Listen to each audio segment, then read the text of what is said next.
To install and set up the Google Keyboard, also known as the Gboard, on your Samsung Galaxy A57, you need to begin by opening up the Google Play Store.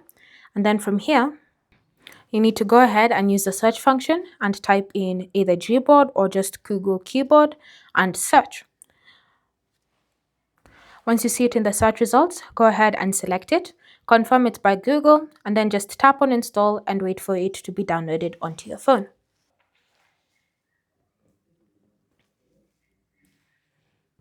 Once it's finished successfully installing, you can tap on open to launch it. Then from here, you just need to enable it in settings. Now an easy way to do so is just tap on this enable in settings button like so. And then in this settings menu, next to Gboard, just tap on the toggle like so and confirm that you wish to enable that keyboard.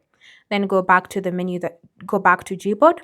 And from here, select it as your input method. This means switching from your current keyboard to your Gboard.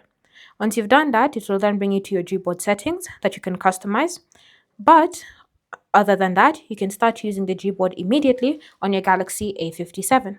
Thanks for watching. If you have questions or comments, leave them down below, and I'll see you in the next video.